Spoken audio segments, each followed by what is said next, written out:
Maravilha, maravilha. Mais um podcast aí da Ecoseg. Hoje nós vamos falar aí sobre fiscalização, né, Helder? Fiscalização do Ministério do Trabalho, né? Exato, estamos com um convidado aí de excelência, né? De excelência. E assim, antes da gente apresentar o nosso convidado de hoje, é legal a gente falar que ele estava entre o... Tava não, né? Tá, né? Entre o top 5 aí, os 5 ali, que quando a gente montou, a gente teve a ideia do podcast. Falou, cara, esse cara tem que estar aqui no podcast. Esse cara tem que estar Exato. aqui, tem muita informação. Então, ele é professor, ele é advogado, é engenheiro de segurança do trabalho, tá como auditor fiscal aí há mais de 18 anos, né? Então, é uma honra a gente ter hoje aqui como convidado, né, o auditor fiscal aí, Flávio Nunes. Seja bem-vindo, Flávio. Ô Hamilton, muito obrigado pelo convite a você, que eu tenho um carinho todo especial, ao Éder também. Quero agradecer a vocês pelo convite, é muita generosidade, né? Suas palavras iniciais aí são muito generosas comigo. É uma honra para mim e vamos bater um papo aqui com com as pessoas que estão nos assistindo aí nas redes sociais. Vamos bater um papo sobre fiscalização, sobre ambiente de trabalho, sobre adequação das condições de trabalho. Afinal de contas, o que a gente busca é preservar a saúde e a integridade física das pessoas. E vocês que atuam nessa área como profissionais, que, enfim, assessoram empresas, as mais diferentes empresas, vocês têm que estar o tempo todo debatendo e discutindo esses temas, Sim. porque eles são de muita relevância. Afinal de contas, o que nós temos de mais importante é a nossa vida, né? E para isso a gente precisa estar trabalhando num ambiente de trabalho que seja minimamente adequado do ponto de vista da segurança e da saúde para as pessoas que nele exercem suas atividades. Portanto, estamos aqui à disposição. Legal, é isso daí. E a gente trabalha com pessoas, né? A gente trabalha com pessoas, com vidas. É isso aí mesmo, a prevenção. Exatamente. Ô Flávio, e assim, o nosso público aqui, ele é um público... A ideia exatamente era essa. Você como professor, tá? Eu tenho, volto a falar, uma grande admiração, né? Já fiz muito curso com você. E principalmente esses cursos online, né? Os cursos EADs que estão entrando em moda agora. Mas o nosso público aí é aquele público empresário, não é aquele público que entende muito bem sobre segurança do trabalho. Então, acho que a ideia da gente trazer você hoje aqui é exatamente para aproximar o auditor fiscal do empresário, né? Do cara que às vezes a gente estava comentando aqui, esses Tirar dias teve até um dúvidas, né? podcast Do dia a dia. que o cara fala assim, tem a fiscalização. O cara dá 3 tipos de medo no cara. Fiscalização, não sei o quê, sendo que o cara, ele se aproximando ali com a fiscalização, ele fazendo, cumprindo, não é uma coisa difícil de se fazer, né? E ele se aproximando, ele vê que ele consegue deixar redonda a empresa dele, que aquele medo de fiscalização ele acaba. Então, essa aproximação, eu acho que é super importante. A gente que é profissional, que é técnico de segurança, que é engenheiro, automaticamente, a gente tem essa proximidade, porque a gente tem que resolver esses problemas. Então, a gente vai, o que a gente resolve? A gente vai atrás da fiscalização, como resolver isso. Mas o empresário ele fica na dúvida, fala, será que o cara está incomodando, ele está fazendo isso aí a mais, né? E aí eu queria começar com você, Flávio, fazendo uma pergunta sobre, assim, a questão, a gente definir alguns temas, né? Sobre quando você vai na empresa, qual o maior desafio que você tem? Por exemplo, chega na empresa, tem muito funcionário sem registro dentro da empresa? Quando você chega lá, só falar o nome da empresa. Claro. Bom, assim, ó, o que acontece? O auditor fiscal do trabalho, ele é um servidor público federal, né? Tem um regulamento, inclusive, que é o decreto 4552, que regulamenta o papel do auditor fiscal. O auditor fiscal, ele não pode chegar numa empresa e fazer o que ele bem quer. Por quê? Porque tem uma norma que estabelece quais são as competências desse servidor público. E interessante, uma das competências do auditor fiscal é promover fiscalização, eventualmente até lavrar autuações e tal. Mas tem uma outra atribuição da auditoria, que é a de orientar as empresas. Orientação. Salvo o melhor juízo, você que está nos assistindo aí pela internet, pelas redes sociais, salvo o melhor juízo, decreto 4552, artigo 18. Num dos incisos lá está dizendo que uma das atribuições do auditor é orientar as empresas. E aí, falando nisso aqui, eu me lembro de uma ocasião que eu tive uma reunião da Federação das Indústrias do Estado da Bahia, e lá o empresário disse o seguinte, disse, olha, poxa vida, eu fico triste porque a auditoria, quando chega nas empresas da gente, ela, ao invés de orientar a gente, ela deixa a gente lá com autuação, coisa parecida. E eu disse para eles o seguinte, olha, uma das atribuições da auditoria fiscal é orientar as empresas. Mas, muitas vezes, as empresas precisam procurar preventivamente a auditoria fiscal. Então, vocês, empresários que estão nos assistindo agora, não tenham nenhum constrangimento em procurar a auditoria fiscal do trabalho para, eventualmente, tirar alguma dúvida sobre a aplicação da legislação do trabalho. Você tem dúvida, por exemplo, se a sua empresa está fazendo corretamente o recolhimento do fundo de garantia, se a sua empresa está corretamente implementando as políticas de inserção de aprendizes, ou se está corretamente gerenciando os riscos no ambiente de trabalho, procura a Auditoria Fiscal do Trabalho. Aqui em Dourados, nós estamos falando de Dourados, no Mato Grosso do Sul, aqui em Dourados, muitas empresas nos procuram, especialmente empresas do setor da construção. Elas, como o setor da construção oferece muito risco para a integridade física e a saúde dos trabalhadores, algumas empresas já perceberam que vale a pena trocar algumas ideias com alguns auditores fiscais, em função da experiência que a gente adquiriu ao longo da vida, entrando em várias empresas para fiscalizar. Tudo isso nos ensinou muita coisa. Então, algumas empresas nos procuram e dizem o seguinte, Flávio, nós vamos, por exemplo, construir esse empreendimento e nós estamos com esses projetos de prevenção. Qual é a sua opinião sobre eles? Veja, as empresas não são obrigadas a fazer, a nos procurar e apresentar o projeto. É uma opção das empresas. E algumas têm nos procurado, apresentam o projeto e, dada a experiência que a gente adquiriu ao longo da vida, seja trabalhando, entrando nas empresas, seja estudando, a gente dá ali as nossas opiniões, não é? E aí essas empresas ajustam ou não os seus projetos e vai implementar suas construções. Mas olha, foi muito importante a sua pergunta, Milton, inicial. Os empresários não precisam se preocupar com a auditoria fiscal do trabalho. A auditoria fiscal do trabalho, ela pode e deve agregar valor nessas empresas.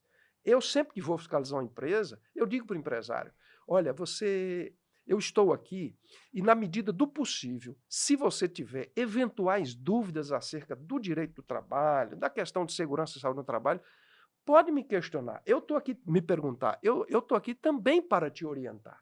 Então, você que está nos assistindo agora tem essa necessidade de buscar uma orientação, nos procure, a gente está... não é favor, é obrigação nossa fazer isso. Não é um favor, não. E muitos têm medo, né? Tem uma medo obrigação de procurar, de ver. procurar. Exato. E isso traz uma estratégia ali, uma estratégia de acerto para dentro da empresa muito fácil, né? Claro, claro. E aí você perguntou também, Hamilton, sobre o registro. Sobre o registro. Não foi isso? Flávio, ainda tem muita informalidade aí nas empresas e tal. E olha, eu estou no mundo do trabalho, eu entrei no setor da construção e eu falo de construção com mais facilidade pela minha formação de engenharia civil original. Me formei primeiro em engenharia civil. E eu fui para os canteiros de obra ainda estagiário em 1994, 1995, já se foi aí um bocado de ano, né? E se eu comparar os canteiros de obra de 1994, 95 com os canteiros de obra que tem hoje, nossa senhora, melhorou muito. Então, antigamente, você tinha muita gente informal nos canteiros de obra, e aí eu vou estender isso para as empresas como um todo. Você tinha muita informalidade. Hoje é muito mais difícil você encontrar trabalhadores sem registro. Até porque, cá para nós, você contratar um trabalhador e não registrar esse trabalhador é um risco gigantesco para o teu negócio. É um risco gigantesco para o teu negócio. Se você quer abrir um negócio,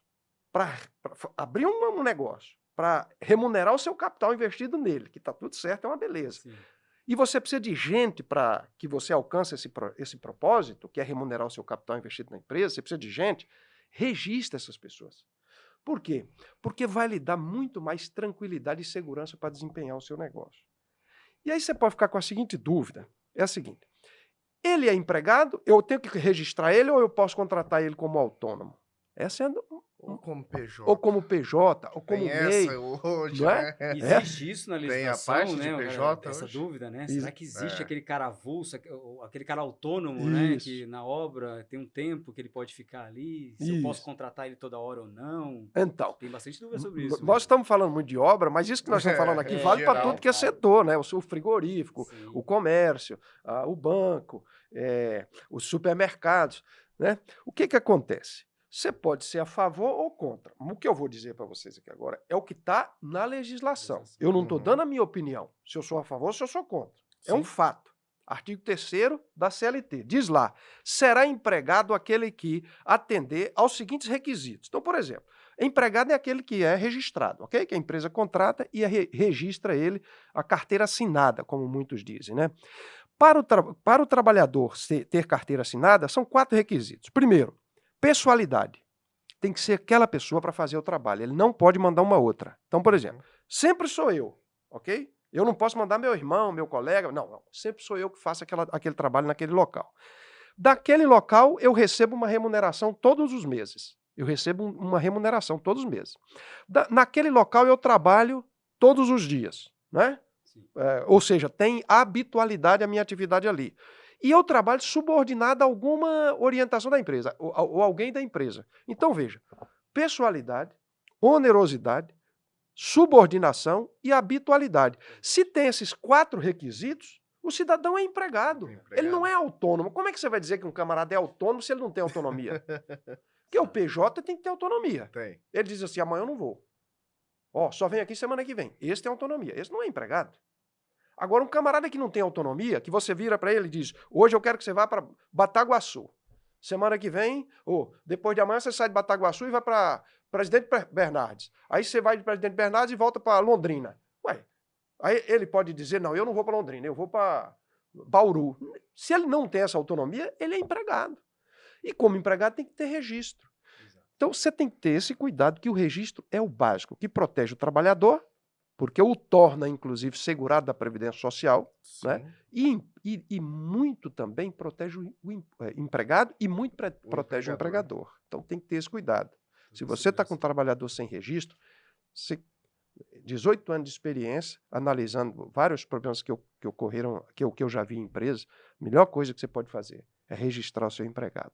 É a melhor coisa. Eu te fiz essa pergunta porque muitas vezes a pessoa, né, o empreiteiro, vamos dizer assim, né? Você está falando de obra, né? Uhum. Ele acha que contratar o cara sem ter um registro vai ser muito mais barato para ele. E na verdade não é. Pode sair muito mais caro e ainda... Pode sair caríssimo a falta de um registro. Conforme o Flávio falou, hoje tem muito essa questão de contratar por PJ, né? Por PJ. Contrata por seu PJ, porém o cara for a fundo, o cara ele é um empregado. Isso, então né? E acaba caindo por terra, né? E um cuidado que precisa ter é o seguinte, ó. No ambiente de trabalho, as pessoas estão sujeitas a risco. Sim. Né? Estão sujeitas a risco.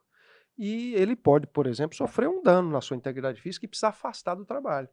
Se ele está registrado, ele tem uma seguradora que protege ele. Seguradora, entre aspas, mas é uma espécie de seguradora, que é a Previdência Social. Sim. Agora, se ele não tem registro e ele precisa se afastar, você sabe o que ele vai fazer? Ele vai atrás do empresário. O empresário vira para ele e diz, não, mas você não é registrado. Mas eu devia ser. Mas você disse para mim que não precisava. Mas agora eu tô... Toda aquela... Mas agora você vai ter que me registrar. E aí muitas vezes é uma demanda, é uma reclamação trabalhista, enfim, tem uns impactos todos aí que podem... E isso também é muito ruim para a imagem da empresa, né? E quando a gente está falando aqui, a imagem da empresa, o que é isso? O registro é nada mais, é o que está cumprindo a legislação, é o básico. De dar segurança jurídica tanto para o empregador, para o colaborador, como para o empregador. Isso. É a segurança jurídica. E aí quando a gente fala de segurança no trabalho também, que dependendo do trabalho o cara está ali, trabalha em altura, algum trabalho perigoso ali, ele ministrando treinamento para aquele cara, ele treinando ele, capacitando de acordo com realmente com a atividade que ele vai executar ali, tudo isso diminui o acidente. Você melhora, porque, assim, Flávio, na minha experiência, eu já trabalhei em empresa em que o cara não estava nem aí. Não vou falar o nome de empresa, claro. Mas assim, um estágio, eu fazia técnico eletrotécnico. E aí eu estava no estágio de técnico eletrotécnico. Eu peguei trauma, hoje eu tenho trauma de eletricidade por causa disso. Acidente, sem brincadeira, era toda semana nessa empresa. Era um abatedouro. E aí, no dia que eu levei um acidente, né? Porque o cara não tinha aquela chave de bloqueio. A parte elétrica lá. Eu tô falando de há 20 anos atrás. Como é que a gente fazia chave de bloqueio? Não tinha o cadeadinho. O cara amarrava o arame. E aí, pra você sensibilizar o cara, você colocava o seu crachá. Falou, tá lá. Aí sempre parava a indústria. Manutenção e a parte elétrica. E aí o cara da manutenção ia lá fazer, não tinha aquele comunicado, não tinha questão de permissão de trabalho, tal, e acidente tinha direto, não tinha aquela organização. Então quando você falou assim, mudou muito de pra cá, eu lembro muito disso. Uma outra coisa que aconteceu comigo também na época, eu sou muito adepto de esportes radicais. Então eu acho que é por isso que eu virei também instrutor de NRT5, trabalho em altura. Eu chegava nas empresas e na época gostava muito de rapel, a gente tinha uma equipe de amigos, né, que ia fazer rapel em cachoeira e tal. E os caras falaram para mim, as empresas precisam disso daí e tal. Eu não era nem técnico de segurança na época. Aí tinha um amigo que era técnico de segurança, ele falou assim, vamos lá ministrar um treinamento, pessoal, vamos. Flávio, a gente chegava na empresa e falava assim, esse cara aí tá sem cinto, cara, tal, vamos fazer um treinamento. Sabe o que os caras falavam pra mim? Aqui a gente não faz turismo. A gente não faz turismo. E na nossa cidade a gente vê, se a gente colocar, não precisa ir muito longe, de 10 anos aqui, você olhava aqui, pessoal com andaime e tal, ninguém colocava segurança nem nada. Hoje, todo mundo sabe o que é um equipamento, sabe como usar, pelo menos o mínimo, o né? conforto dos equipamentos hoje, no dia a dia, na atualidade, ele vem melhorando muito. Melhorou muito, né? Porque antigamente você tinha EPI com desconforto total. Você colocar um capacete ia doer a cabeça por causa do plástico que era rústico, né? Ruim, né? Hoje não, você passa o dia inteiro tranquilo, você coloca um cinto, você passa o dia Acho que foi inteiro 2022 tranquilo que com mudou, ele. né? Houve muitas Teve mudanças muita aí. melhoria nessa parte na gestão em si, de melhoramento na postura de trabalho no dia a dia. No ambiente de trabalho, né? Além das questões além da questão do registro, que é extremamente relevante, e eu gosto, nas minhas fiscalizações, de trocar uma ideia com os trabalhadores e também com o empresário, com o empregador. E normalmente, eu faço uma reflexão com eles, que é o seguinte, o que a gente tem de mais importante é a nossa vida. Nada é mais importante do que a nossa vida. E eu brinco com os trabalhadores, fazendo a eles uma pergunta, mas é uma brincadeira, óbvio. Imagina ali 5, você que está nos assistindo, imagina aí você está numa reunião ali com 5, 10, 15, 50 trabalhadores, e você faz a seguinte pergunta para um deles. Você gostaria de receber um salário mensal de R$1 milhão? Todo mês você ganhar R$1 milhão? Todo mundo diz que quer. Lógico, né? Eu quero. Mas eu digo para eles, mas tem uma condição. A condição é a seguinte, no final de 12 meses, você morre. Larga a mão. Eu nunca vi ninguém aceitar. Pensando melhor. Eu nunca vi ninguém aceitar. E aí eu melhoro a proposta. Eu digo, vamos fazer o seguinte, você vai continuar ganhando R$1 milhão, mas você não vai morrer com um ano. Você vai morrer com 5 anos. Melhorei a proposta. Passou de 12 meses para 60 meses. O cara não aceita. Eu nunca vi um cidadão dizer, eu aceito ganhar R$1 milhão por mês e morrer com 12 meses. Sabe a hora que vai morrer, ou com 60 meses. O cara não aceita. Sabe por quê? Porque o que ele tem de mais importante não é o salário. É a vida. É a vida. O que você tem de mais importante não é o teu salário, não é o teu trabalho, é a sua vida. Portanto, nada, absolutamente nada é mais importante do que a sua vida, a sua integridade física. Então, se o seu local de trabalho está colocando em condição de risco grave e iminente o que você tem de mais importante, como é que você vai ficar num lugar desse? Porque eu não ficaria. E a Porque, norma veja, fala o direito de recusa, né? Isso, a própria legislação dá ao trabalhador esse direito de se recusar a trabalhar num local que coloca a integridade dele, física dele, a saúde dele, em condição de risco grave e iminente. Agora, você imagina se o que eu tenho de mais importante é a vida, o cara me coloca para montar um andaime a 15 metros de altura e não me oferece nenhuma segurança. Eu digo, eu não vou, mas eu estou lhe pagando, mas eu não vou. Exato. Ou eu vou sair desse lugar, eu não vou trabalhar nesse lugar. Por quê? Porque hoje já existem muitos lugares que oferecem condições boas para as pessoas trabalharem. E eu tenho dito o seguinte, nessa minha experiência como auditor fiscal do Ministério do Trabalho. Olha, eu tenho fiscalizado muitas empresas, dos mais diferentes setores econômicos. Setor da construção, setor de proteína animal, os frigoríficos, setor rural, setor de comércio, setor de serviço. A gente fiscaliza de tudo. E você sabe uma coisa que é comum em todos eles? A falta de mão de obra. E sabe o que eu tenho dito para eles? Eu tenho dito o seguinte, ó.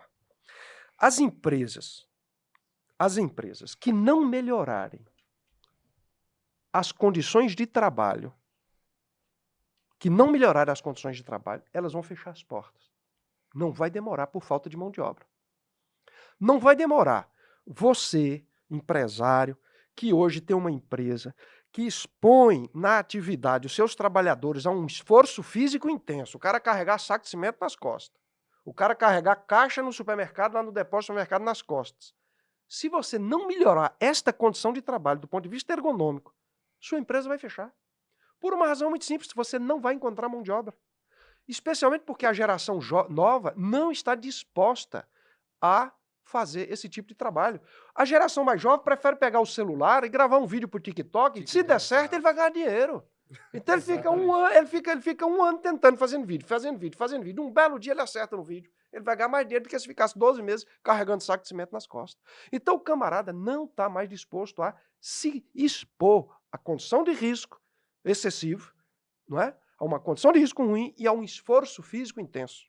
Então são duas coisas que as empresas vão precisar melhorar, Milton e Helder. E falta comprometimento, né? Tipo assim, eles não têm essa... Claro, são duas coisas. Condição de trabalho e condição de salário. Se isso melhorar, a sua empresa vai seguir por muitos anos. Do contrário, ela vai fechar as portas, até porque eu, inclusive, já estou percebendo empresas fechando as portas, porque não tem mão de obra. E o engraçado é que essas condições de trabalho, se você pega empresa... Hoje tem muita opção. Nós tivemos, por exemplo, o ano passado na FISP, que é a feira de segurança lá em São do Paulo, trabalho. Né? E, cara, o que a gente viu de tecnologia e soluções, e tudo, se você olhar, 99,9% das coisas que estão lá de soluções são tecnológicas e para otimizar o tempo. E aí, quando você fala assim, o ambiente de trabalho, o cara não quer mais isso daí, porque muitas vezes, algumas soluções dentro da empresa, principalmente quando envolve risco também, aquela otimização do tempo, ou você eliminar, o cara não precisar mais trabalhar no risco. É tentar neutralizar ou eliminar o risco, né? Vamos colocar aqui, bem à frente, por exemplo, um robozinho, só para a galera entender. Um robozinho para fazer aquela atividade do cara, para ele não ter o risco. Claro. Por exemplo, silos. O cara entra lá nos silos, né, de grãos, ali para limpar. Para fazer hoje a limpeza. Tem um robozinho que claro, faz claro. E recentemente teve uma morte aqui próxima a Dourados, dentro de um silo, exatamente nesse papel da limpeza ali. Vocês sabem disso. E às vezes com um robô, um robô que está lá, não é uma vida, né? Claro. Qualquer situação, você já está evitando e aí, só um risco. Aquilo que você falou, se o cara não se atentar a isso, o pessoal acha que o cara não está estudando para isso aí. A galera está preocupada com isso. Claro. Então, para você empregar um cara desse, que ele estudou para, por exemplo, gerir esse robozinho, ou para te dar a solução na empresa. Se você não der oportunidade para ele, dar soluções, se ele falar, eu vou trabalhar naquela empresa, o cara não garante a minha segurança, o cara não está nem aí comigo, o cara me paga uma mixaria. Claro. Eu acho que é mais ou menos isso o sentido, né, que você está falando. Lógico, você não vai conseguir ficar com o cara. E existem algumas crenças limitantes. Eu chamo de crença limitante para a empresa fazer uma boa gestão do ambiente de trabalho. Eu chamo de crença limitante. O que são essas crenças limitantes? É o senso comum, aquilo que a gente aprende ao longo da vida, né? Quando é menino, depois vai crescendo, e você vai aprendendo um monte de coisa. E o que você faz com esse monte de coisa que você aprende? Você leva para dentro das empresas. E esse monte de coisa que a gente aprende, leva para dentro das empresas, seja como empresário, seja como trabalhador. E esse monte de coisa que a gente leva, que eu estou chamando de senso comum, nesse senso comum existem algumas crenças que limitam a boa gestão de segurança e saúde do trabalho. Vou citar 2 exemplos para vocês. Uma ocasião eu estava passando numa calçada lá no bairro da Pituba, em Salvador, que eu morava em Salvador. Estou há 8 anos no Mato Grosso do Sul, no próspero Mato Grosso do Sul. Estou há 8 anos aqui e sempre lembro desse exemplo. Eu estava numa calçada lá no bairro da Pituba, em Salvador. Você é de Salvador, você sabe o que eu estou falando aí. Então eu estava passando aqui com o telefone e de repente eu ouvi uns gritos, mas não tive tempo de reação. Uma senhora tinha entrado no prédio com o carro dela, e ela tinha, por óbvio, aberto o portão basculou sobre a calçada, ela entrou com o carro, e lá de dentro ela pressionou o botão para fechar o portão, bem na hora que eu estava passando. O portão abaixou e bateu na minha cabeça. E sangrou a minha cabeça. Lá de dentro, a mulher, uma senhora, já com uma certa idade, disse assim para mim, bem feito. Mas você imagina, eu com sangue na cabeça, com sangue na mão, escorrendo e levando bronca. A mulher lá de dentro falou assim, bem feito, porque estes jovens, na época eu era mais jovem, estes jovens hoje em dia só vivem com esse negócio de celular, não presta mais atenção por onde anda. Ou seja, o que essa mulher fez? Ela acredita que a atenção e o cuidado, ele é a solução, ou eles são a solução da segurança no ambiente de trabalho. Ora, na cabeça daquela senhora, ela acredita nisso, portanto, uma crença limitante, Sim. que se eu disser para você, preste atenção, tenha cuidado, não vai acontecer acidente nenhum. E não é assim. Mas não é assim, sabe por quê? Porque a desatenção é da própria natureza humana.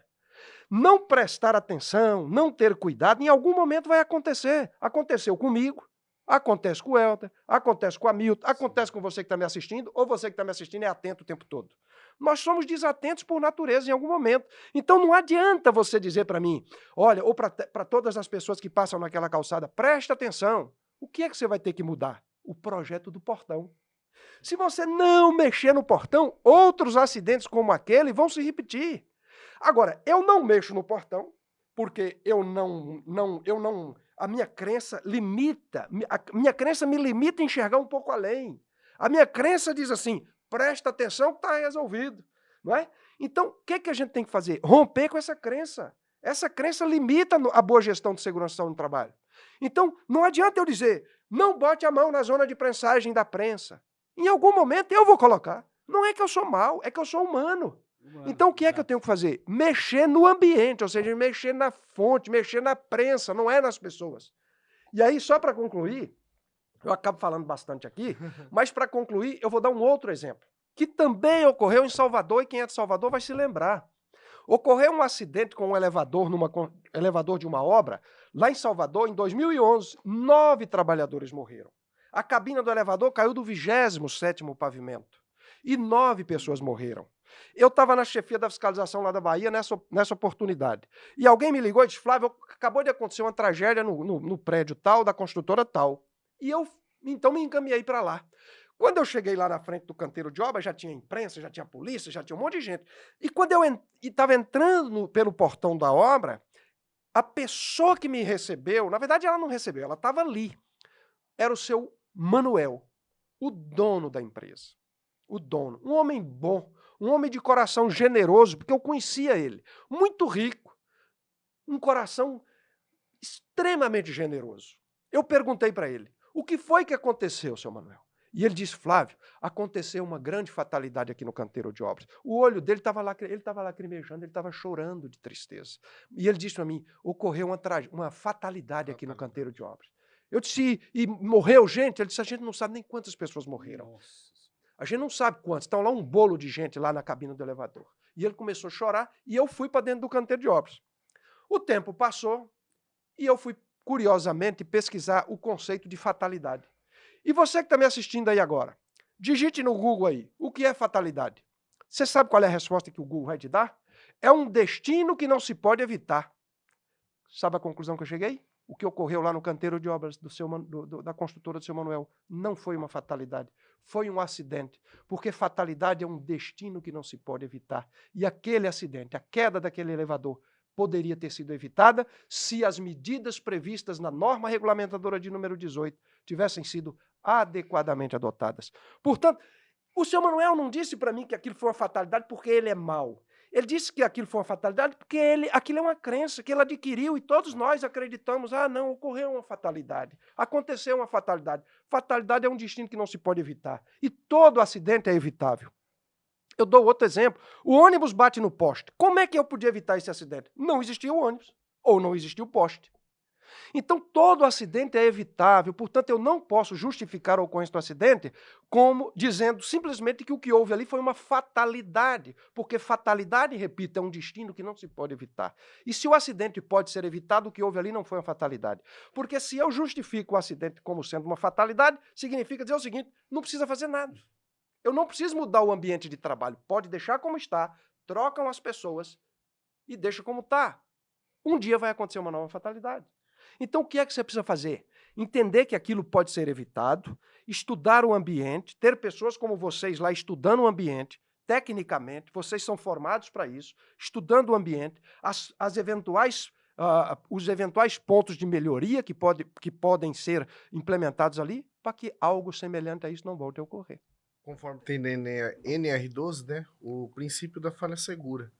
Porém, o operador ele pode errar, tem a possibilidade de errar, mas a máquina tem que corrigir para que não ocorra o acidente. Né? Exatamente. Esse princípio É o que acontece. o básico. É o que acontece, por exemplo, com micro-ondas. É. Tente se acidentar no micro-ondas. Você que está jeito. me assistindo aí, vai lá agora lá dentro dessa cozinha lá e tente se acidentar no seu micro-ondas. Eu aposto que você não vai Não conseguir. vai conseguir. Quando você bota ele para funcionar com a porta aberta, ele não funciona. E se estiver funcionando e você abrir a porta, ele para. É o princípio. A da falha proteção de segura. máquina é isso. Pega o micro-ondas e proteja a sua máquina lá na sua metalúrgica, na sua construção. Como é a proteção do micro-ondas? Simples assim. Ô, Flávio, esse conceito que você deu é excelente, é isso daí mesmo. E muita coisa é mudança de cultura. É mudança de cultura. Isso aí. Você fala da máquina, o cara fala assim, puta, mas foi culpa da máquina, foi culpa não sei o quê. 99,9% das vezes é culpa humana. Ah, mas a máquina pifou por causa... E a manutenção preventiva foi feita? E você seguiu as normas que você falou? Entendeu? Então, como você falou, a gente é passivo de erro. Isso. As normas estão aí para isso. Isso. Né? E a gente tem também as responsabilidades, né? O pessoal também às vezes joga muito responsabilidade para a empresa e aí esquece também que aquele que está trabalhando ali, ele tem a sua responsabilidade. Então, quando a empresa ela vem, ela tem que dar esse suporte. Ele tem que fazer essa mudança de cultura para o cara ter na cabeça que aquilo ali é para ele. Tudo que está sendo feito ali é para ele.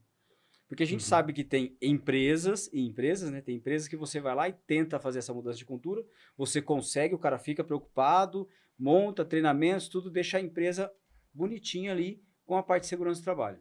Mas aí você tem aqueles colaboradores que não estão nem aí. Ou a gente pode ter ao contrário, né? Tem empresa que não está nem aí e os colaboradores querem aquela mudança ali. Então, se você não tiver os dois lados ali, isso não acontece, né? A gente não consegue essas medidas preventivas, né? Então, como você falou, o erro, ele é normal, ele é humano. Ele é humano. Então, onde é que a gente consegue fazer com que a gente reduza esse erro? Porque não tem como eu falar, por exemplo, que uma empresa é 100% segura. Isso é uma utopia. Não tem como você falar. Aqui nunca, não é que 100% segura, mas nunca vai acontecer um acidente. Senão, vou na mesma linha que você falou, a palavra acidente não existiria. Né? Senão a palavra acidente não existiria no vocabulário. É um acidente, é aquilo ali que mesmo que você preveu ali, aconteceu, foi um acidente. Né? Tem que buscar medidas para minimizar a probabilidade, né, da ocorrência do acidente e a severidade do acidente. Né? Então, é mudar a cultura. É mudar a cultura. Por quê? Porque o empresário, ele não acredita naquilo. Um empresário, por exemplo, que não dá um assento ergonomicamente adequado para o trabalhador, trabalhadora vendedora lá no comércio sentar, ele não dá porque ele é mau, que ele diz assim, eu não vou dar. Imagina, eu fico imaginando, eu imagino um empresário, um pequeno empresário do comércio, que vende roupa. Aí ele tem lá 3 vendedoras, e elas ficam em pé, ou eles ficam em pé o dia inteiro. E alguém diz assim, e aí eu fico imaginando, né? Esse empresário, conversando com a mulher dele de noite, deve dizer assim, nós não vamos fornecer assento, que é para eles ficarem o dia inteiro em pé, para sofrer. Para aprender. Não, ele não dá por ignorância. Porque uma pessoa que tem um comércio, comprar um assento ergonomicamente adequado, não muda nada. Economicamente, financeiramente, isso é irrelevante. Ele não dá por ignorância, por falta de conhecimento. Ele acredita que aquela é a melhor forma dele desempenhar o negócio dele. Ele faz aquilo da perspectiva de um plano de negócio. Mas está errado. Está errado. Do contrário, ele vai ter uma alta rotatividade de pessoas dentro do negócio dele, porque ninguém suporta ficar 8 horas sentado em pé o dia inteiro. A melhor posição para o cidadão trabalhar é o posto de trabalho que permite ele alternar a posição sentado e em pé. Exato. Qual é a melhor posição? É sentado ou em pé, Flávio? Não sei, meu amigo. Às vezes eu quero sentar, às vezes eu quero ficar em pé. Não é? Então o cara não adianta dizer, não, eu vou dar um assento e eu não vou dar assento que é para você ficar em pé o dia inteiro. Um dia você vai perder seus empregados. Agora experimente deixar ali 2 assentos ergonomicamente adequados para que na hora que o serviço permitir a pessoa fazer uso. Não é verdade? Sim, agora, facilita. Agora, se o seu empregado também, você bota o assento lá, ele fica 8 horas por dia sentado, você manda ele embora.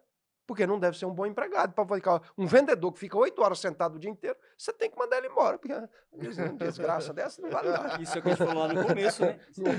Imagina se o cara vem e vai lá no Ministério do Trabalho, vai lá, ô Flávio, você podia me orientar com isso aqui? Claro. Será que realmente eu tenho necessidade de fazer isso aqui? Claro. É falta de orientação. igual você falou. Exato. Inclusive, tem muito empresário que gasta dinheiro desnecessariamente porque a legislação não estabelece muitas obrigações para eles que eles fazem. MEI e EPP estão desobrigadas de muitas coisas. Só que quando chega lá, o cara tem um monte de coisa. Diga, rapaz, você sabia que você não precisa de um monte disso aqui? Agora, tem que ler a legislação. Se você não lê e quer buscar orientação no Ministério do Trabalho, pode procurar o Ministério do Trabalho. A gente não é inimigo de ninguém, não. A gente é amigo do patrão e do trabalhador. É obrigação nossa, é obrigação nossa. Com certeza. Ô, Flávio, legal que quando eu fiz o Tec Segurança, né? E aí, assim, aquela coisa, né? Guri novo, né? Você vai lá, e aí, muitas vezes você vai na obra, você tem medo de dar piti com os caras, né? Porque, infelizmente, essa função nossa, e aí sua também, de todo mundo que tá, Claro. que é o prevencionista, né? Uhum. O cara, automaticamente, ele entrou nesse cargo, ele virou o cara chato. Ele pode ser o cara mais gente boa da empresa. Ele se tornou o prevencionista, aquele que tem que se preocupar com a segurança de todo mundo, ele virou chato, ou puxa-saco, tem vários nomes, né? É verdade. Mas Vamos falar um pouquinho de tecnologia aplicada em gestão de segurança do trabalho? Vambora. Então, bora. Tecnologia. Nós estamos vivendo na era da tecnologia, né? Robô, Elon Musk. Cada vez aumentando mais, né? Em ambas as partes. Em ambos os trabalhos, empresa, indústria, você vê que está cada vez um pouco maior, né? Eu queria que você falasse um pouquinho mais sobre essa parte de tecnologia aplicada, Flávio. Que você vê no dia a dia, na parte de fiscalização. Ela facilita o processo de trabalho, ela agiliza. E aí depois a gente vai falar de um outro determinado assunto, que é o DET, né? O Domicílio Eletrônico Trabalhista, né? Então, de uma forma de gestão, o que você acha? Essa questão da tecnologia, ela veio para ficar e todo mundo tem que se adaptar, né? Aqui, por exemplo, nós estamos usando uma alta tecnologia. Nós estamos chegando em mundo inteiro por meio de um estúdio com câmeras, com tecnologia incorporada aqui, né? Agregada nesse negócio aqui, e a gente está chegando no mundo inteiro. Então, a tecnologia chegou para ficar e todo mundo vai ter de utilizar essa tecnologia. Por exemplo, a fiscalização hoje usa muita tecnologia. Hoje, praticamente, a gente não fiscaliza o fundo de garantia indo nas empresas. O fundo de garantia hoje é fiscalizado à distância, de forma indireta, porque a gente tem o número de... As empresas informam os trabalhadores que elas têm, né? Aí é só a gente pegar a remuneração, enfim, o número de trabalhadores, ver por que essa empresa não recolheu o fundo de garantia. Então, uma empresa que não recolhe... Nós temos hoje sistemas que ele acende uma luzinha vermelha todo mês para as empresas que não fizeram recolhimento do FGTS. Isso é interessante. A mesma coisa para o PCD, a mesma coisa para o aprendiz, a mesma coisa para o SESMIT. Então, hoje, a fiscalização do Ministério do Trabalho tem informação das mais diversas. Tudo integrado. Tudo integrado. Então, você tem lá uma empresa que deveria esse mês recolher 30 mil de FGTS, ou 1 milhão de FGTS. Se não recolheu ali no dia 20, ou em torno do dia 20, o nosso sistema aponta e já vai emitir uma notificação para a empresa. E aí, o que acontece? O ideal é recolher, lógico, eu sei das dificuldades que algumas empresas têm, porque não tem recurso, eu vou recolher como se eu não tenho dinheiro. Agora, o ideal é recolher. Por quê? Porque não recolhendo, você vai ser notificado para recolher e vai receber um auto de infração, uma multa. Então, para que receber essa multa? Vamos evitar a multa. Né? Então, não precisa fiscalização ir lá na empresa para fiscalizar FGTS, para fiscalizar SESMIT, para fiscalizar PCD, aprendizagem. Então, a fiscalização tem utilizado muito de tecnologia e colocado a tecnologia à disposição das empresas, né? Para, enfim, promover o cumprimento da legislação do trabalho. Por exemplo, tem empresas que não precisam elaborar determinados programas. Para tanto, MEI e EPP, para tanto, elas precisam só entrar no site do Ministério do Trabalho e informar que ela não tem determinado risco. Eu não tenho determinado risco para o trabalhador. Está dispensada de algumas obrigações, não é? Então, tudo isso é tecnologia. E agora, em relação às empresas, que é o que o Hamilton estava dizendo, as empresas vão ter de usar dessa tecnologia para melhorar as condições de trabalho. Não é? A norma, inclusive, ela diz o seguinte, que as empresas devem adequar as condições de trabalho às características psicofisiológicas das pessoas. Não é o contrário. Não é adaptar as pessoas às empresas, é as empresas às pessoas. Vou dar um exemplo. Imagina que eu sou uma empresa de transporte aéreo e tenho que botar as malas lá na bagagem do avião, no bagageiro do avião. E eu vou contratar só homens altos, com 2,5 metros de altura e forte. Um fica lá dentro do bagageiro e o outro fica aqui embaixo. Aí a mala chega, ele pega a mala e joga. Estou adaptando as pessoas ao trabalho. Estou adaptando as pessoas ao trabalho. Ou seja, estou contratando só homens fortes e grandes. Pega a mala e joga, o outro pega lá em cima e guarda dentro do bagageiro do avião. É assim? Não. O que foi feito? A adaptação do trabalho às pessoas. Ou seja, criou-se uma esteira. Eu boto a mala em cima da esteira, a esteira leva. Eu pode ser uma pessoa qualquer, com um perfil normal. Então, lá na sua empresa, aqui, por exemplo, o setor de frigorífico. O setor de frigorífico tem investido altos recursos em tecnologia. Por quê? Porque é um setor que não está tendo mão de obra. E por que não está tendo mão de obra? Porque expõe o trabalhador a uma condição de risco excessivo e um esforço físico intenso. Imagina você ficar repetindo um movimento de desossar um frango 200 mil vezes por dia. Num ambiente úmido. Num ambiente úmido, frio. Então, vai ter dificuldade de encontrar gente. Um setor terrível dentro de frigorífico é o setor de pendura de frango. Aquilo não foi feito para gente. Aquilo é a visão do inferno. Se você nunca viu o inferno, vai num setor de pendura de frango, aquilo é o inferno. O cara fica o dia inteiro pendurando frango, gente. É lógico que aquele cara vai adoecer. Não demora, ele vai adoecer. Então, o que as empresas estão tendo que fazer? Adaptar. Por quê? Por falta de mão de obra. Né? Porque senão vai adoecer. Então, tem de utilizar tecnologia disponível hoje para eliminar a exposição dos trabalhadores a uma condição de risco excessivo, por falta de mão de obra, pelo risco de faltar mão de obra. Então, a tecnologia, as empresas estão sendo obrigadas a utilizar, e cada vez mais a inteligência artificial vai tomar conta das empresas. Ah, Flávio, mas vai tirar as pessoas do ambiente de trabalho? Não, vai deslocar. Vai só deslocar as pessoas. Vão sair de um lugar e vão para outro lugar. As pessoas sempre serão necessárias. Concordo muito com isso. E vem cada vez facilitando mais, através de aplicativo, através de coisas, cada vez elaborando para trazer mais segurança, mais situação de praticidade, né? Simplificação no processo do trabalho, mas de uma forma coerente, né? De uma forma coerente, cumprindo as normas, determinações, e vai colocando essa tecnologia no dia a dia em cada empresa, né? Que eu vejo muitas empresas aí investindo pesado na parte de tecnologia mesmo, para esse tipo de desenvolvimento. Esta área de segurança e saúde no trabalho, a parte, por exemplo, a parte mais burocrática, né? Mais, digamos assim, a parte acessória.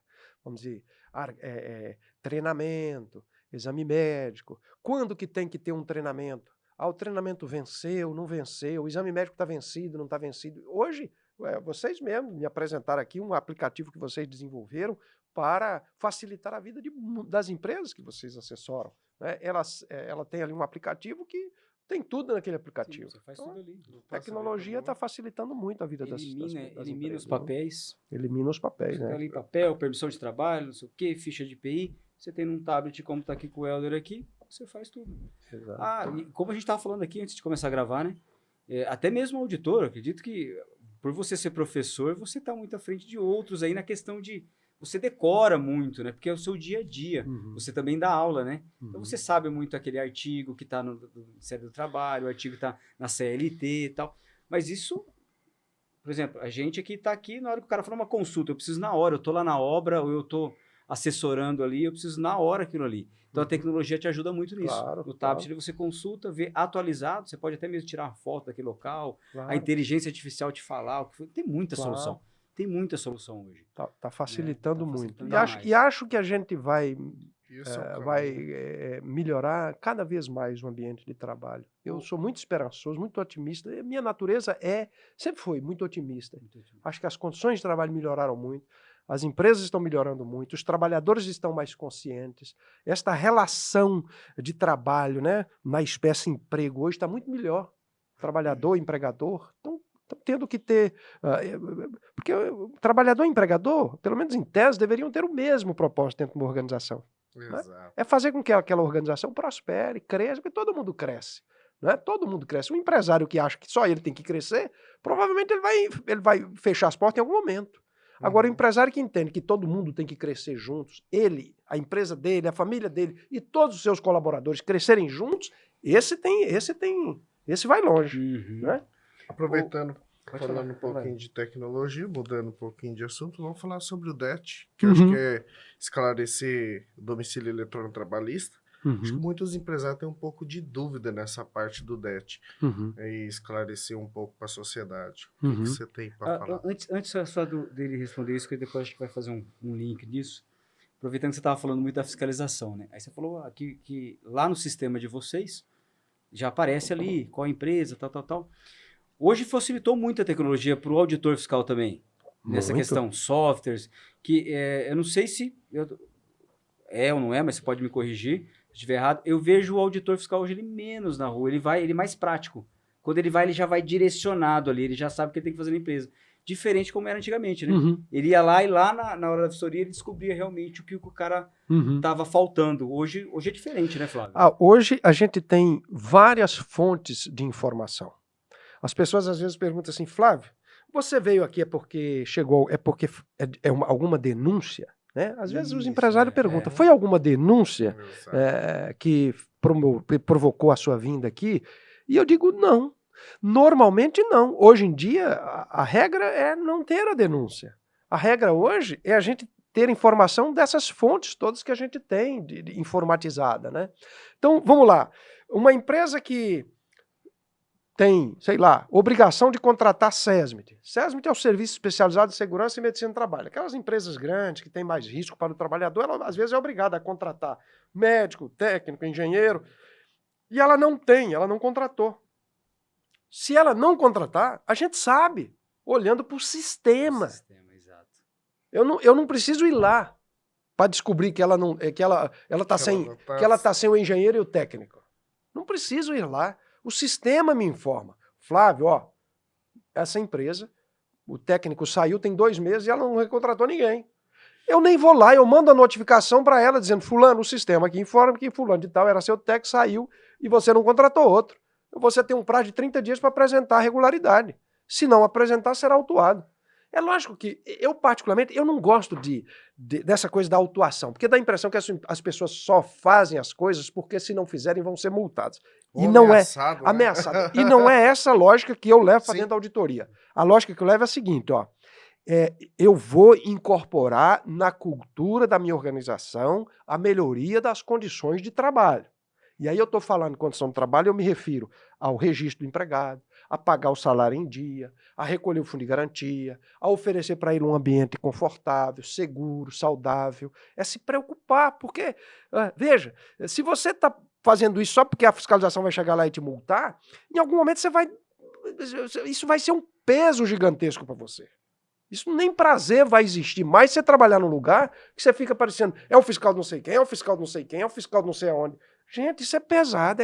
Imagina você ficar trabalhando desse jeito, né? Esperando, não, vai chegar um fiscal, vai chegar um fiscal. Aí é uma desgraça, ninguém aguenta. Psicologicamente você se abala. Então você tem que incorporar na cultura da sua organização a adequação. A adequação. Assim as coisas vão muito melhor. E nisso acaba o cara fazendo de mau jeito, né? Só por fazer. Só por acha fazer. que só ter o documento resolve, não é esse. E não resolve. Como você falou, não é o intuito esse da fiscalização, né? Exato. Isso é muito legal falar aqui, porque a visão que a maioria tem, vamos falar bem a verdade, é essa mesmo. Que o fiscal, e não for só do Ministério do Trabalho, a gente trabalha também como bombeiro, acha que o cara vai lá só para fiscalizar, só para multar. Tá indo lá para te orientar. Claro. Tanto que, como você falou aí, eu te dou um prazo de 30 dias, tal, às vezes necessariamente nem precisa. Claro. É como você fala, você tem o poder lá, você quer realmente que ele resolva aquilo ali. Você não quer ir lá arrecadar, você não quer ir lá multar ele, né? Eu não sinto nenhum prazer em autuar uma pessoa. Nenhum, zero prazer. Eu sinto prazer de ver as coisas sendo adequadas para todo mundo. Né? E muitas vezes, e com pureza d'alma eu digo isso, muitos empresários agradecem a inspeção que a gente acaba fazendo, porque a gente leva muita orientação. Né? E os empresários, vamos ser honestos aqui, vamos ser transparentes, ele está sendo assessorado por alguém. Porque, vamos lá, uma pessoa que fabrica sandália, qual é o negócio que ele entende? Fabricar sandália. Ele não entende nada de direito do trabalho, ele não entende nada de segurança e saúde no trabalho. Para isso ele precisa de assessoria, pessoas que assessoram ele. E vamos ser francos, tem alguns que não assessoram bem. Sim. Tem alguns que não assessoram bem, é a contabilidade que não assessora bem, é a empresa de segurança no trabalho que não assessora bem, é o advogado que não assessora bem. Aí chega uma fiscalização lá, muitas vezes, e leva uma orientação para aquele empresário, às vezes abre uma oportunidade que ele não estava enxergando, né? É lógico que eu preciso dizer que a maioria, né, é formada por pessoas competentes, sérias e que prestam um bom serviço. Mas a gente sabe que tem pessoas que não prestam um bom serviço. E a fiscalização, quando chega, acaba que orienta e abre uma oportunidade para essa empresa questionar aquele serviço, aquelas informações. Como você falou, às vezes você chega numa empresa, aí a gente está falando de empresas que geralmente não teria aquela exigência, né, que é o MEI, a microempresa ali. O cara que está lá para resolver aquilo ali é do RH. Eu sou formado em administração de empresa. Eu nunca vi nada na minha faculdade sobre segurança do trabalho. Eu falo isso direto com ela. Eu não sei hoje como é que é. Mas, pô, aí chega o RH. E quando nós fazemos assessoria, dos primeiros ali que a gente precisa para pegar dados do empregado, tal, funções, é o RH. E aí você tem que orientar primeiro o RH para depois começar a andar a parte de SST. Verdade. Essa é uma boa dinâmica, essa sua. Né? Não ir direto, vamos dizer, nos trabalhadores da parte operacional. Né? É tentar mudar a cultura da parte de gestão da empresa. Só, em vez de reunir os trabalhadores... Vai chegar no chão de fábrica, né? Chega no nível tático ali, né? Porque você tem o estratégico, tático, operacional. Chega no nível tático ali, faz uma apresentação para eles. Olha, o nosso propósito aqui é esse. Nosso propósito aqui é adequar as condições de trabalho. Eu sempre digo isso. Eu não gosto de usar essa palavra. Segurança e saúde no trabalho. Porque segurança e saúde, às vezes o cara pensa que segurança está inseguro aqui, né? Eu digo assim, adequar as condições de trabalho. E aí, condição de trabalho, eu não estou falando só da proteção da máquina. Condição de trabalho é tudo. É a jornada de trabalho, né? É o intervalo intra-jornada, é o intervalo entre jornadas, é trabalhar domingo, é trabalhar à noite, é proteger a máquina, é submeter o trabalhador a um exame médico. Isso é adequar as condições todas do local de trabalho. Né? A mentalidade enfim, do mudar a pessoal. mentalidade, né? É a mentalidade. Às vezes um ambiente fisicamente maravilhoso, do ponto de vista psicossocial, é terrível. Não é? Sim. Por quê? Porque ele só é fisicamente maravilhoso. Mas psicologicamente é um local tenebroso para você trabalhar. E como é que faz para a gente melhorar essa condição de trabalho? Né? Ah, mas eu ofereço uma cadeira ergonomicamente adequada, uma mesa, um negócio. Mas as outras condições são tenebrosas. Então precisa enxergar isso. Eu acho que se a gente enxergar isso, a empresa que enxergar isso, ela vai prosperar no tempo, ela vai perpetuar no tempo. Do contrário, por falta de mão de obra, ela vai fechar as portas. E eu acho que o maior desafio também, agora entra a questão do psicossocial, né? E essa interação também, porque você está falando tudo isso daí. Claro. E aí você também tem aquela questão de incentivar um cuidar do outro dentro da empresa. Porque é exatamente isso. A empresa também tem essa responsabilidade, né? Falei, cara, faz uma gestão ali, igual você falou, naquela parte estratégica ali, para que cada um cuide do outro. E aí nós tivemos, né? Você teve lá presente na questão da palestra, você foi um dos palestrantes lá, tinha várias empresas que a gente fez em Bonito lá, né? Várias empresas na área de turismo. E aí tinha uma empresa lá que é especialista na parte de altura. E eu trabalhei nessa empresa. Né? E aí, assim, uma coisa que eu aprendi lá foi essa questão de um cuidar do outro. Flávio, eu levo isso para a vida. Porque eu chego hoje, por exemplo, a gente faz construção civil, altura. O cara tá lá, falou, Helder, coloca o cinto aqui, tal, cinto paraquedista, beleza, tal. O cara já, olha aí para mim. Eu crio a cultura deles e falo assim, ó, na hora de você clipar ali atrás, né? Você colocar ali o mosquetão, o seu talabaixo, sistema ali, anti-queda, um talabaixo, qualquer coisa ali, você tá colocando ele até você não tá vendo. Aí eu crio o hábito, assim, o seu companheiro faz isso para você. Verdade. E aí você pega uma confiança nele e você garante. É outra pessoa que tá fazendo o cheque do seu equipamento. Falou, tá tranquilo aí? Tá, beleza, olha como é que você tá aí. Você ancorou aí, beleza? Aí é um cuidando do outro. Isso aí muda o ambiente de um jeito, e eu presenciei isso daí. Isso é sensacional. E tem tudo a ver com o que você está falando. Claro. Tudo a ver com o que você tá falando. É mudança de cultura e mudança de comportamento. E não queira não queira começar com o nível operacional. Sim. Não adianta. Você vai ter muita dificuldade, porque o nível tático ele tem crenças muito fortes que limitam a boa gestão de segurança e saúde. Então você tem que mexer especialmente no nível tático. Porque o nível tático é aquele que acredita na fatalidade, é aquele que acredita na atenção e o cuidado são a solução, que o cara que está... Isso é coisa de Nutella, né? Isso é trabalhador Nutella. Não é trabalhador Nutella, é trabalhador normal, como qualquer outro, né? Então tem que mudar a mentalidade, de modo que as pessoas entendam e enxerguem muito além dos fatores imediatos, né? Eu digo sempre, o nosso olhar tem que passar, o nosso olhar tem que ir além dos fatores imediatos. O que eu estou querendo dizer com isso? Quando eu olho, por exemplo, para um trabalhador que sofreu um acidente numa prensa e colocou a mão lá na zona de prensagem da máquina, eu digo quais são os fatores imediatos? Ele foi desatento porque botou a mão na prensagem, na zona de risco da máquina. Foi desatento. É um fator imediato. Porque se ele tivesse com atenção, talvez não tivesse colocado. Outro fator imediato. A máquina está sem proteção. É um fator imediato. Mas para muito além dos fatores imediatos, existem outros fatores que estão mais distantes do cenário imediato, que a gente chama de fatores subjacentes. Fatores subjacentes e fatores latentes que podem ter contribuído para a ocorrência do acidente.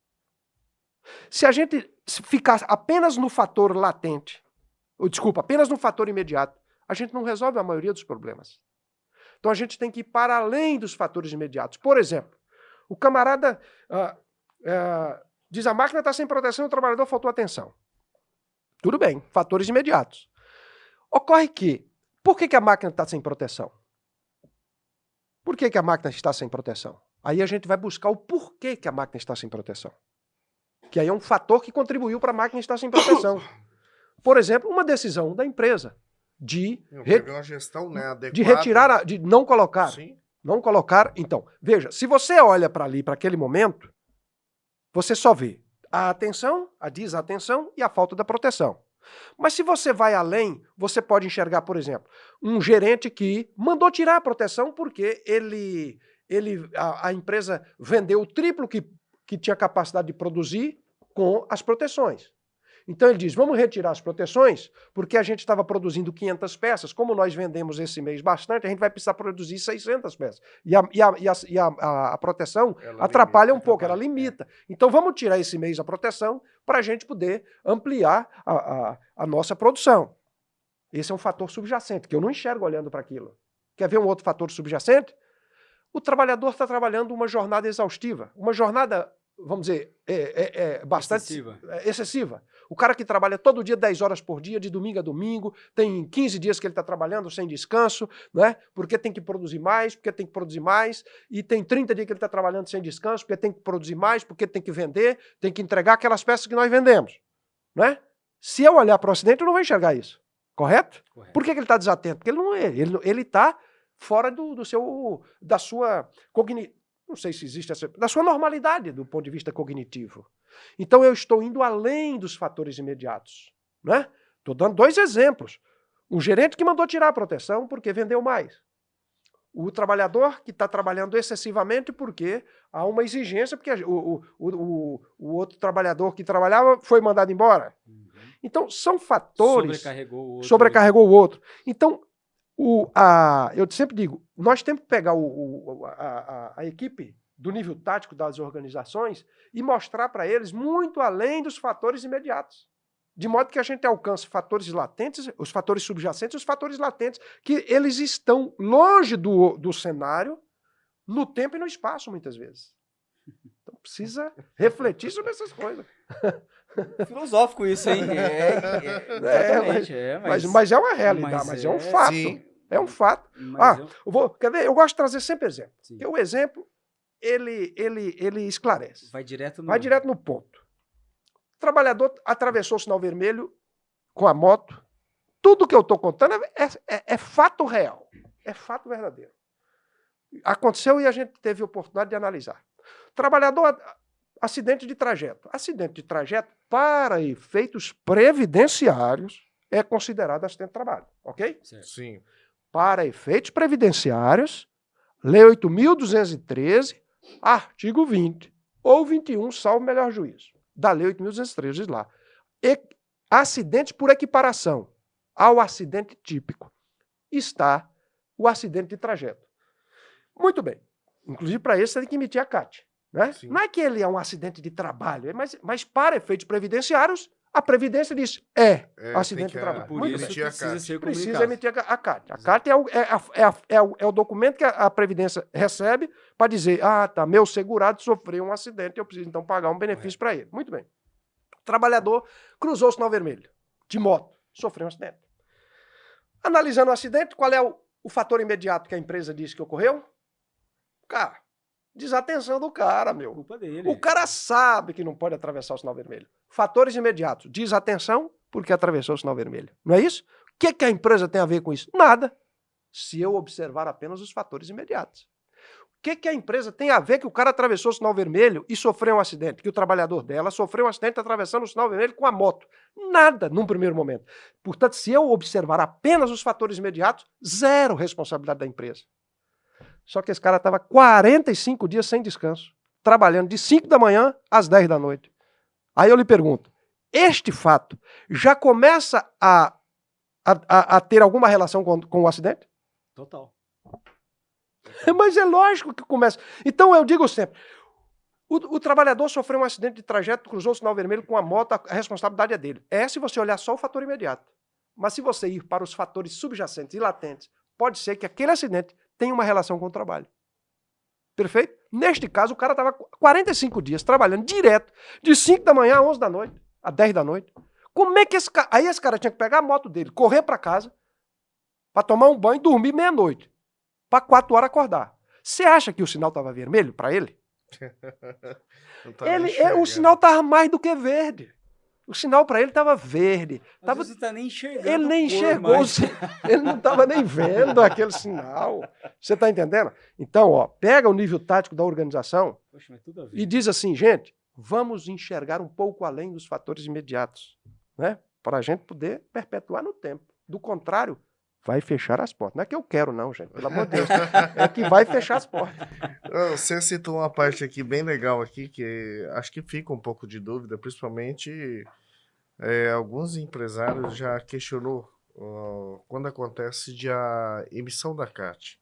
Na emissão da CAT, tem uma parte lá que você precisa da parte do médico, dados do médico. E às vezes esse colaborador, porém, tem um prazo de 24 horas para emitir a CAT, né? E ele vai para uma cirurgia, porém não saiu nada do médico. Essa parte de fazer a CAT pode ser depois que ele recebe alta? Ou tem que ser no prazo concreto, como diz a legislação?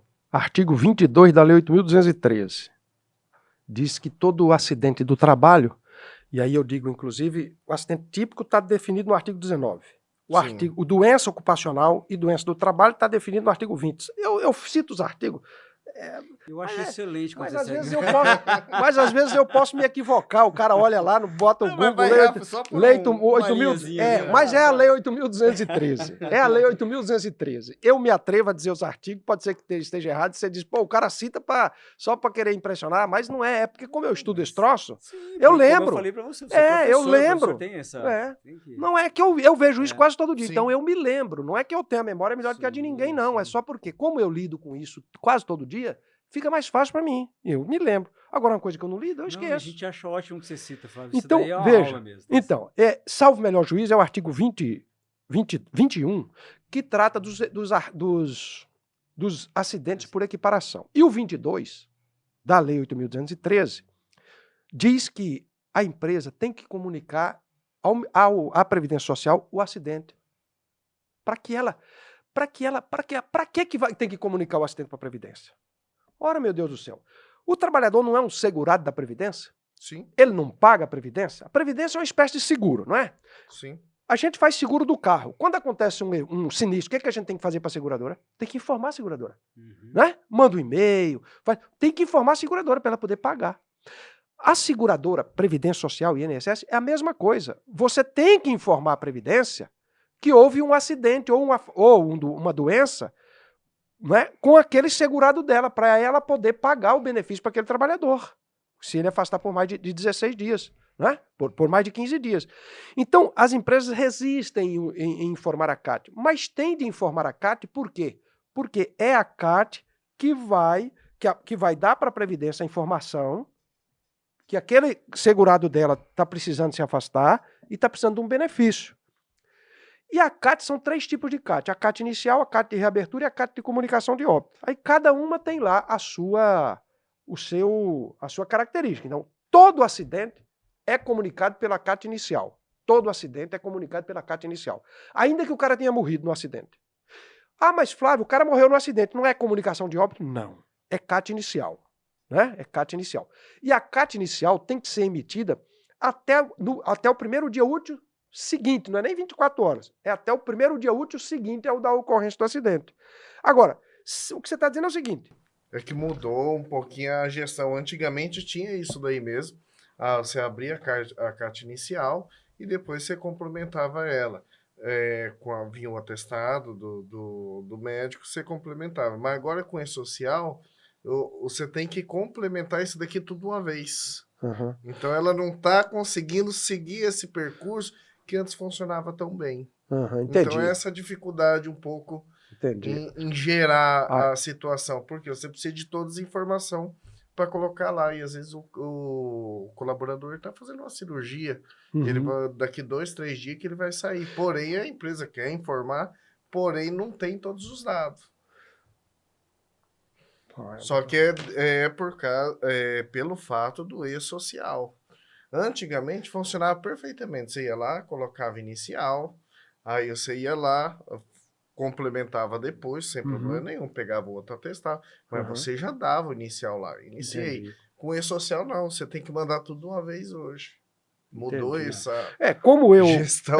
Como eu não lido com o Sim. sistema E-Social do ponto de vista da informação que as empresas prestam, eu não vou saber dizer o que está acontecendo. Eu não vou saber, então. Ah, entendi. Responder a sua pergunta. Tranquilo. Porque eu estava achando que era outra. Até te falar, Tava achando que era outra porque, coisa. por exemplo, a gente fala Ó, do E-Social e o pessoal confunde. Ah, E-Social é um monte de coisa de fazer. Não, o E-Social nada mais é que uma comunicação.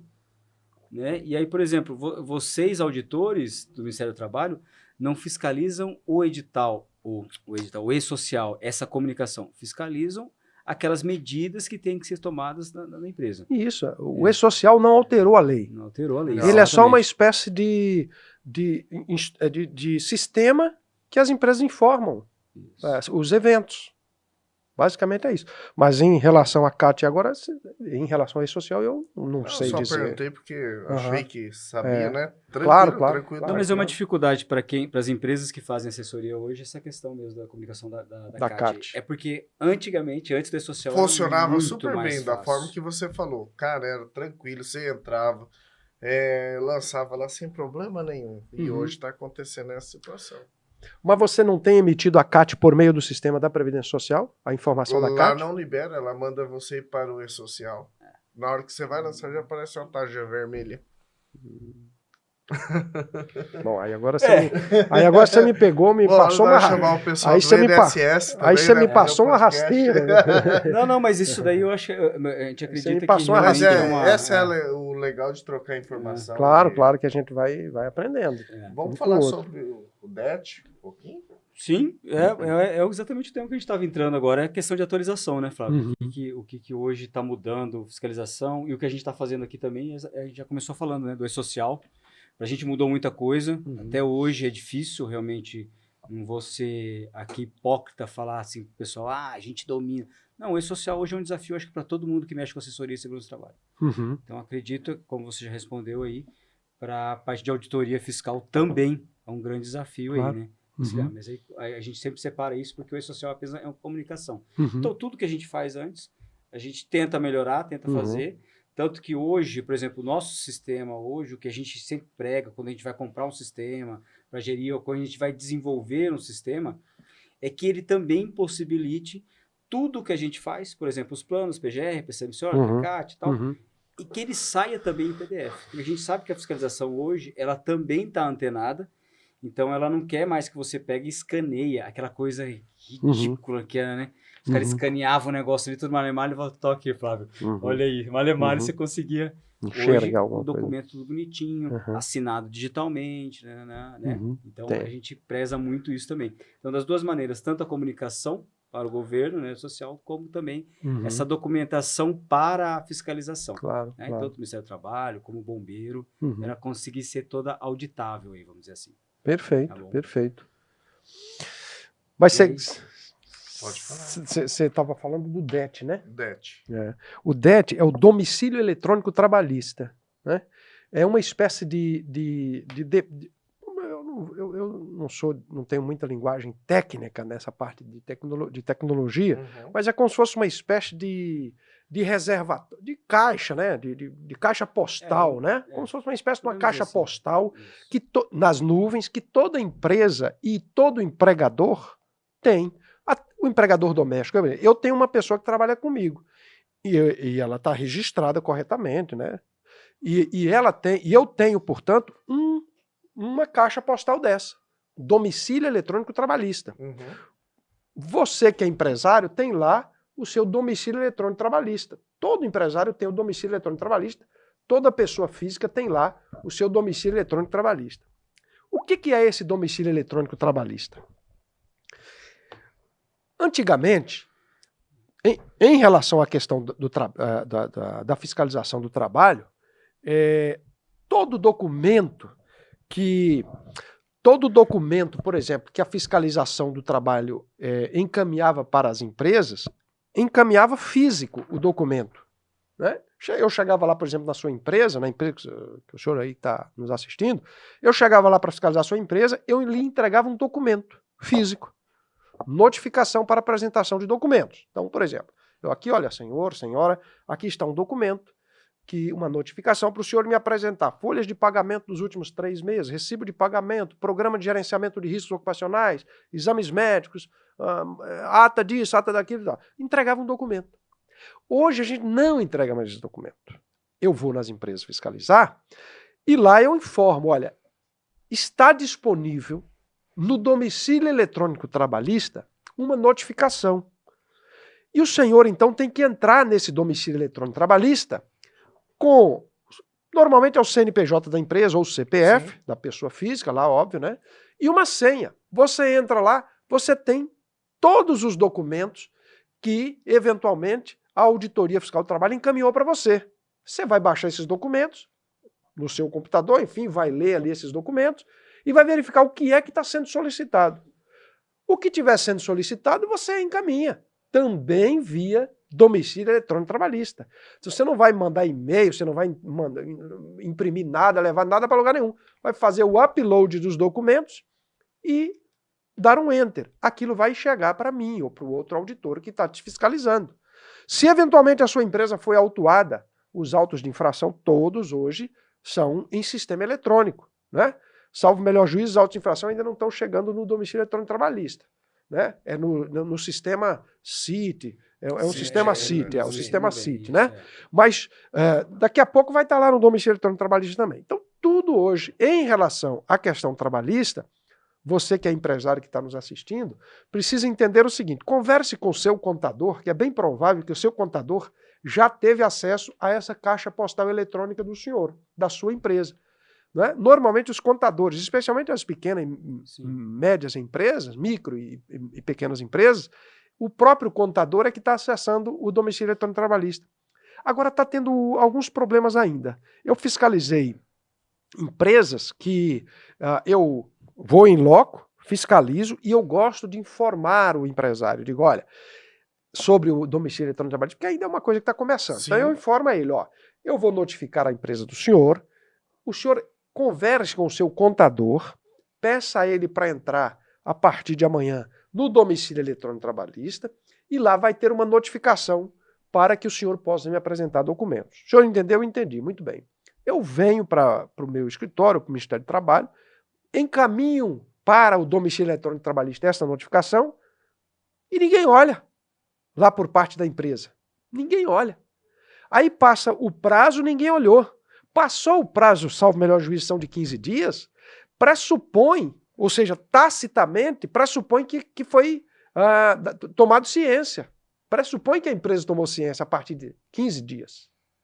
Se a empresa tomou ciência e não mandou os documentos, ela vai ser autuada por não apresentação de documentos. Então, infelizmente, isso tem acontecido. com algumas empresas. A maioria não, a maioria já está sabendo como funciona o domicílio eletrônico trabalhista e funciona super bem, que a empresa não precisa mais ficar levando documento em lugar nenhum. Às vezes a empresa é lá de Porto Murtinho, tem que vir aqui em Dourados, é lá de Amambai, lá de Ponta Porã, às vezes a empresa é lá da divisa com o Paraná, vem em Dourado. Não E precisa, acabou. facilita muito, Facilita né, muito, essa parte né? de... Ô, Flávio, mas é comum esse comunicado que você faz com o empresário? Por exemplo, eu mandei lá, dá uma olhada lá, fala com o seu contador. Isso é normal entre vocês, Sim. auditores, falarem. Especialmente agora no começo. No Mas a começo, né? gente Orientação. diz, orienta a empresa. Normalmente a gente pede o contato do contador. Diz, olha, qual é o seu contador? Qual é a empresa que... que você faz para a empresa, Isso. né? Aí a gente tem entrado, inclusive, em contato com os contadores. Dizendo, olha, você é o contador da empresa tal? Sim. A empresa tal está sendo fiscalizada por mim. Tá. Olha, eu vou disponibilizar uma notificação lá no domicílio eletrônico trabalhista hoje ou amanhã. Então, é bom que o senhor acesse lá e disponibilize os documentos, converse com o seu cliente e disponibilize os documentos. Agora, uma coisa que eu tenho orientado às empresas é a seguinte, além do contador ter acesso, né, é bom que a empresa também tenha acesso. Não ficar exclusivamente dependendo do escritório de contabilidade. Né? Às vezes não. Então, pega a senha com o contador, enfim, e acessa esse domicílio eletrônico trabalhista. Pode ser que tenha alguma coisa lá que o contador passou batido, não viu, aí você vê. Então eu oriento sempre a dar uma olhadinha nesse domicílio eletrônico trabalhista, que é como se fosse, repito, uma caixa postal. Porque só para ser um pouquinho mais detalhistas no que você falou, por exemplo, quando você manda esse comunicado, o contador ele vai olhar, ele vai ver lá, eu necessito de ficha de funcionários, registros, o contrato, tal. Aí lá embaixo daqui a pouco tá lá, NRs, né, cumprir, aí o contador fala, meu Deus, o que é isso aqui? Aí ele sabe que é da parte de segurança, ou seja, alguma coisa ele vai resolver, a outra parte não cabe muitas vezes a ele resolver. Às vezes ele tem uma equipe ali, né, que é muito raro, mas ele tem. Por isso que é importante a empresa também ter esse conhecimento ali para ir atrás, né, de quem assessora ela nessa área. Exatamente. Perfeito, é isso aí. Exatamente. Mas a gente tem orientado os empresários como fazer em relação a esse DET, Domicílio Eletrônico Trabalhista. Você que é empresário, que está nos assistindo, não deixe de conversar com o seu contador, com a empresa que te dá assessoria nessa área de segurança e medicina do trabalho. Procure saber como está o acesso a esse seu domicílio eletrônico trabalhista, que é para que a sua empresa não seja pega de surpresa com autuações por não apresentação de documentos, né? Igual o Flávio falou, a importância ali da empresa, ela também ter o acesso e ela tá verificando. Sim. Isso é uma parte muito importante. É igual os antigos falam, cachorro que tem muito dono passa fome, né? Então é melhor estar cuidando sempre, né? É verdade. Todo mundo deu comida e o bicho tá morrendo de fome, né? Mas é isso, Vai acredito fazer que... a última pergunta, atualização das... Não, aqui a questão de atualização a gente falou, acho que foi um assunto bem bacana e eu não queria fazer muita pergunta técnica, porque assim, a ideia era realmente, o Flávio deu uma aula aqui pra gente nisso, né? Show. Quer deixar as considerações final? Bom, primeiro agradecer a vocês pelo convite para estar aqui, participando do podcast de vocês aqui. É sempre um prazer para mim tratar dessa questão. Eu estou há 18 anos lidando com fiscalização, lidando com as questões relacionadas com o mundo do trabalho. E eu sou um servidor público federal. Eu não sou defensor de ninguém. Eu não defendo exclusivamente A ou B. A minha obrigação é cumprir, fazer com que a legislação do trabalho seja cumprida, né? Não sou eu quem crio as leis, eu só sou um fiscal das leis.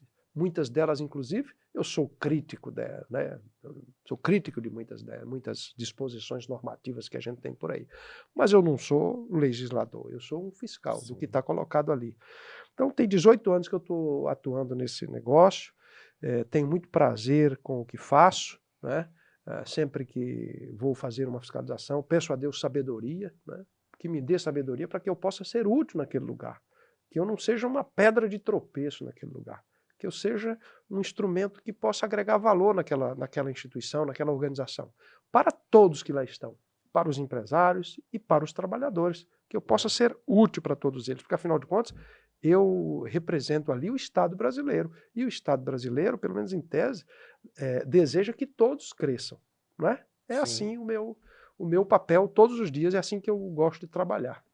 E recebendo o convite para vir aqui é uma honra para falar dessas minhas experiências aí. Muito obrigado pelo convite. A honra é toda nossa. Como eu falei para você aqui, eu agradeço muito pela aula.